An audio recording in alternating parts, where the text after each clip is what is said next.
족곡의 정다운 안젤라입니다. 이흥관 사도요한 신부입니다. 네, 오늘은 특별히 저희 2MC와 함께 한 분을 더 모셨는데요. 함께 하실 분은 예수의 현재 수사님이시면서 또 의사로서 의료인으로 또 활발하게 또 의술을 막 하고 계시는 슉슉슉. 네. 아, 수사님 직접 소개 한번 부탁드려요. 남정수 토마스 아퀴나스라고 하고요. 네. 지금 예수의 실습기에 있습니다. 실습기라고 한다면 어떤 정도의 단계에 계신 거예요, 지금? 한 가운데쯤 왔나? 입회부터 네. 사제 소폰까지 한 11년 걸리는데 11년 중에 가운데면 한 네. 6년 네, 정도. 6년 살았습니다. 그 중에 지금 여러 가지 그 양성 네. 받는 단계들을 거쳐서 지금은 실습기에 계시는 거네요. 실습을 몇 년 정도 하세요? 보통은 한 2년 하는데 저 같은 경우는 병원에서 일하고 있어가지고 한 3년 하기로 돼 있습니다. 입회 전에 네. 예, 외과 의사로 네. 일을 하셨다고 들었어요. 외과 의사는 또 하얀 것 하는 그 교수님 딴딴따라단. 일단 노래 나오고 이렇게 막 그런데 수사님이 됐다고 하니까 저는 좀 그 슬기로운 의사 생활에 나오는 그게 뭐예요? 그 안정원 네. 역할, 신부가 되려고 막 고민하는 사람 나오잖아요. 그거 보면서 저는 수사님 생각 많이 났거든요. 특별히 이렇게 수도자의 길을 선택하게 되신 이유가 있는지 궁금해요. 정확히 말하면 이제 의과대학 다닐 때부터 이렇게 조금 성소의 길은 생각은 했었는데 제가 피정에 가서 거기서 제 나름의 하느님 체험을 했던 것 같아요. 그때 이제 하느님이 참 사랑이라는 걸 이제 마음으로 깨닫고 그때부터 이걸 좀 다른 사람하고 나누고 싶다는 생각을 하게 됐던 것 같아요. 그러면서 이제 제가 성소의 길을 찾다가 예수회를 우연히 알게 됐어요. 네. 예수회에 왔는데 저는 그게 좋았던 것 같아요. 다른 본당 신부님한테는 느끼지 못하는 그런 좀 인간적인 모습들. 수도자로서 계속 이렇게 기도하고 수도 생활을 하면서 느끼는 이렇게 하느님 체험 안에서 이렇게 그냥 의사 할 걸 이런 생각은 안 해보셨어요? 했을 것 같은데. 아니, 가끔씩 이제 병원에서 일하던 게 이렇게 생각이 나고 그립기는 했었어요. 특히 이제 수련기 때는 처음엔 기도할 때 이렇게 막 수술하던 장면이 막 생각이 나고 그랬었던 적도 있는데 이제 조금 시간이 지나니까 그런 건 다 잊어버리게 되는데 저는 이제 수도에 와서 되게 행복하게 살았던 것 같아요. 오히려 지금 실습기 보내면서 너무 바쁘게 병원 생활하니까 이제 하느님을 좀 잊고 지내는 것 같기도 하고 기도할 시간도 없고 하니까 조금 마음은 피폐해지는 것 같고. 원래 외과 전문의를 하시다가 네. 다시 병원에 계시다면 지금 병원에서 다시 외과 의를 하시는 거예요? 지금은 내과를 전공하고 있습니다. 네. 그래서 지금 내과 레지던트 2년차로 일하고 있습니다. 외과에 계시면 네. 좀 힘든 환자분들도 많이 보시게 되고 정말 삶과 죽음의 갈림길에서 이렇게 병마와 싸우는 그런 환자들을 보시면서 이렇게 느꼈던 특별한 하느님 체험이나 생각나시는 분 있으면 좀 에피소드가 있으면 얘기해 주세요. 제가 전문 있다고 탄자니아에 가서 한 2년 반 정도 있었거든요. 새벽이었는데 우리나라에는 흔하지 않는 장티푸스로 인한 장천공으로 제가 복막염 수술을 했던 환자가 있어요. 때는 늦었고 이미 복막염이 심한 상태로 이렇게 수술은 어렵게 마쳤는데 이분이 살 수 있을까 조금 고민을 하면서 집에 갔다가 아침에 왔어요. 근데 이미 환자는 없더라고요. 이미 그 사이에 돌아가신 거예요. 네. 제가 의사한테는 그래도 수술하고 환자가 이렇게 돌아가시고 하면 일종의 실패처럼 느껴지거든요. 한국에 있던 생각을 해서 이제 보호자분들이 뭐라고 했을까? 우리를 원망하진 않았나? 수술하고 바로 돌아가셨으니까 그렇게 생각했는데 병원에 있던 간호조무사 선생님이 있으셨는데 보호자분들이 되게 고마워했다고 수술하고 고마워했다고 보고 결정적으로 저한테 이제 울림을 줬던 거는 그분이 이제 하느님께로 갔을 거라는 이야기를 해줬어요. 저는 그 생각은 완전히 놓고 있었거든요. 이게 그러니까 환자가 뭐 살고 죽는 거는 그러니까 제 영역은 아닌 것 같고 기계적으로 환자를 보다가 어떤 제 자신을 조금 돌아보게 된 것 같아요. 그전에는 그 환자를 대할 때 무조건 살려야 된다. 수술이 잘 돼야 된다. 이런 식으로만 봤었는데 그때 한 사람의 이제 사람으로서 이렇게 환자를 봐야 된다는 그걸 좀 일깨워줬던 순간이었던 것 같아요. 여러 가지 안에서 하느님을 이렇게 함께 전하고 느끼고 이러면서 사실 텐데 어떠한 사제가 되고 싶으세요? 계속 이제 수도에 오고 나서 바뀌는 것 같아요. 처음에 왔을 때는 예수회가 또 이렇게 미션에 특화된 수도이다 보니까 아프리카나 아니면 예수회 미션 지역으로 가서 이렇게 해보고 싶다 그런 생각을 했었는데 예수에서 살다 보니까 그건 이제 순전히 제 욕심인 것 같고 하느님이 필요로 하는 곳 그런 곳에 가서 일하면 좋겠다는 생각이고 결정적으로는 이제 주변에 계신 분들하고 이제 편안하게 지낼 수 있는 그러니까 제가 처음에 봤던 그런 수사님 신부님처럼 편안한 친구처럼 다가갈 수 있는 조금 예. 또 한 가지 이제 네. 개인적으로 궁금한 거는 요즘 잠은 하루에 몇 시간 주무세요? 그 내과에서 어떤 파티를 도냐에 따라서 다른데 아, 지금 좀 환자가 많아서 지금 진짜 조금 자고 있습니다. 한 4-5시간? 그러면 본인 건강도 좀 잘 챙기셔야 될 것 같긴 하네요. 못 챙기고 있습니다. 네. 특별히 오늘 함께 복음 나눌 그 오늘이 모든 성인 대축일이에요. 오늘 특별히 요즘 많이 이제 코로나도 그렇고 병마와 싸우고 계시는 아픈 모든 분들 예, 그분들을 위해서 기도하는 마음으로 아픈 분들과 의료진 네, 분들 모두 함께 기도하는 마음으로 또 복음 읽고 나눴으면 네. 좋겠어요. 마테오가 전한 거룩한 복음입니다. 그때 예수님께서는 군중을 보시고 산으로 오르셨다. 그분께서 자리에 앉으시자 제자들이 그분께 다가왔다. 예수님께서 입을 여시어 그들을 이렇게 가르치셨다. 행복하여라 마음이 가난한 사람들 하늘나라가 그들의 것이다. 행복하여라 슬퍼하는 사람들 그들은 위로를 받을 것이다. 행복하여라 온유한 사람들 그들은 땅을 차지할 것이라. 행복하여라 의로움에 줄이고 목마른 사람들 그들은 흡족해질 것이다.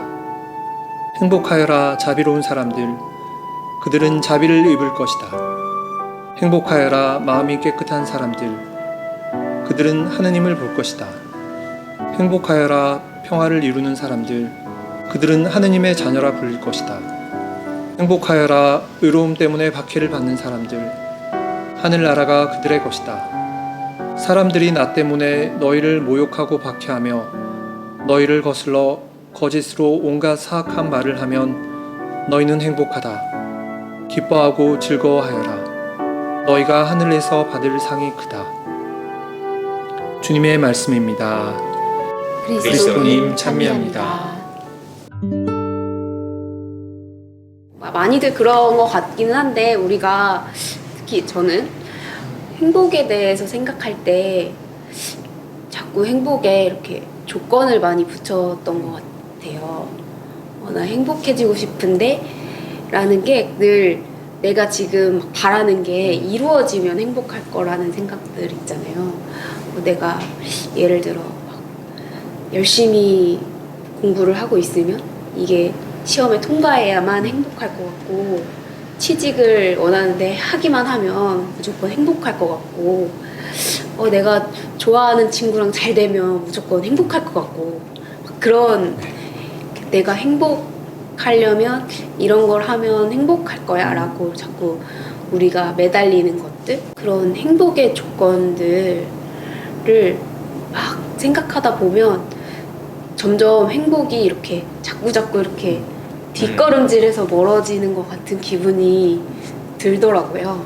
근데 우리가 복음에서 딱 행복에 대해서 행복이란 이런 것이구나 라는 걸 예수님이 명확하게 이렇게 가르쳐 주시는 복음이잖아요. 이 제목팔당 복음이 예수님께서 말씀하시는 그 행복은 오히려 우리가 쫓지 않아도 내가 있는 자체에서 감사한 것들 이렇게 둘러볼 때 그 마음에서 이렇게 행복이 이렇게 우러나는 것 같아요. 그래서 또 그것을 생각할 때 마음에서 이렇게 웃음이 이렇게 번져오는 그런 마음이 느껴지는 복음인 것 같아서 제가 되게 사랑스러워하는 네. 그런 복음인 것 같아요. 이 복음을 보면 예수님이 이렇게 가난한 사람들한테 행복을 이야기하고 있지만 저는 예수님이 그 죽어서 이렇게 미래에 행복해질 거다. 그러니까 참고 살아라 이런 이야기는 아니었던 것 같아요. 근데 그 사람들 그 자체로 지금 너희는 행복하다는 걸 이야기해 주시는 거라는 생각이 좀 기도 안에서 들었고 실제로 제가 탄자니아에 가서 처음에 그때 갈 때는 야심차게 이렇게 가서 아니 내가 도와줘야겠다 그런 교만한 마음으로 갔었는데 얼마 가지 않아서 다 깨졌거든요. 거기 있을 때 좀 제가 충격적인 체험은 제가 거기서 이제 탄자니아의 달라달라라고 조그만 미니버스예요. 그게 대중교통이거든요. 그래서 타면은 우리 돈 한 150원을 내요. 250원이었나? 하여튼 그 정도를 냈는데 이제 저는 이제 그 사람들하고 같이 조금 뭔가를 해보고 싶어서 좀 타고 다녔거든요. 근데 그러니까 저 대신에 버스비를 거기 있는 그 현지인들이 한 2번인가 내줬어요. 네, 쿨하게. 그분들 평균 한 달 월급이 한 2만 원 정도밖에 안 되거든요. 2만 원, 3만 원. 선뜻 그런 거를 내주는 거예요. 이제. 그런 체험부터 해서 그 사람들이 작은 일에도 웃고, 물론 항상 자기 가진 형편에 대해서 조금 불평을 하기도 하지만 나름 만족하고 사는 그런 모습들이 이걸 뭐 가진다고 해서 행복하지는 않겠구나 하는 생각이 좀 많이 들었던 것 같아요. 내가 2만 원밖에 못 버는 상황이면 그렇게 선뜻 다른 사람한테 250원이지만 그걸 내줄 수 있을까 하는 그런 생각이 좀 들었던 것 같아요. 그래서 저는 이게 예수님이 실제를 이야기해 주신 것 같아요. 가난한 사람들이 행복하기도 하고 또 마음도 더 여유롭다는 거 이야기해 주신 것 같아서 제 자신을 돌아보게 됐던 시간이고, 수도자로서 가난을 살아야 되는데 이제 또 한국에 있다 보면 뭔가 좀 갖고 싶고 그런 생각이 들 때가 많거든요. 정리가 잘 안 되네요. 하여튼 저는 이제 다른 얘기를 좀 하고 싶어요. 예수님이 만나는 그 사람들을 한번 상상해 보는 거예요. 예수님 앞에 사람들이 많이 있는 거죠. 제가 만약 예수님이라면 지금 어떤 느낌이 들었을까 좀 저는 상상해 봤어요.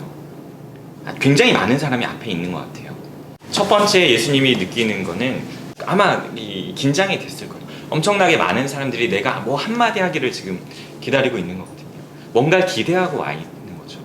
두 번째 예수님이 느꼈을 감정은 이제 그 사람들을 바라보는 거예요. 어떤 사람들이 와 있는가.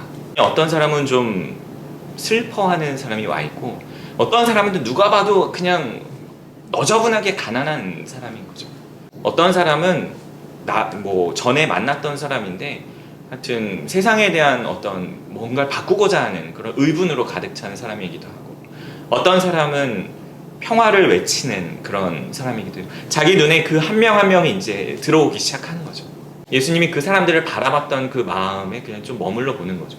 그리고 당황했던 그 예수님, 긴장했던 예수님이 그 사람들 한 명 한 명의 스토리들을 기억해내는 거예요. 지금 누군가가 나에게 아들을 잃은 슬픔을 얘기하는 사람도 있었고, 누군가가 나에게 와서 세상이 변하지 않는 것에 대한 안타까움을 설명한 사람도 있었는데, 이제 그들의 이름을 다 기억하진 못하지만 예수님이 한 사람 한 사람 눈을 지켜보면서 그들을 위로하는 것 같아요.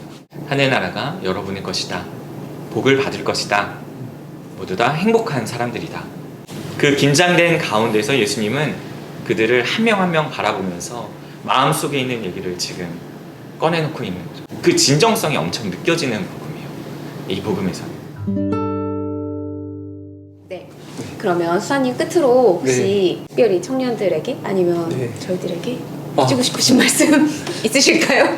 저희 예수의 후배들이 지금 최근에 안 들어오거든요. 새로운 형제들이 좀 안 들어오는데 모르겠네요. 다들 바빠서 그런 건지 아니면 세상에 너무 재밌는 게 많아서 그런 건지 수도 성소를 찾는 친구들이 적은데 그 밖에 있는 것도 재밌겠지만 꼭 수도회가 아니더라도 하나님을 찾아가고 따르는 길에서 맛보는 행복은 또 다른 의미가 있을 거라는 생각이 들고, 혹시라도 조금 고민하시고 있으신 분 있으면은 좀 예수의 문을 두드려 달라는 게 뭐 청년센터 문을 두드려. 청년센터를 먼저 두드리고 불러서 오시면 좋을 것 같아요. 그래도 좋죠. 그러면 마지막으로 우리 집콕 복콕 구독 꼭 좋아요 꼭 많이 해주시고요. 네, 다음 주에 또 봬요. 안녕. 안녕.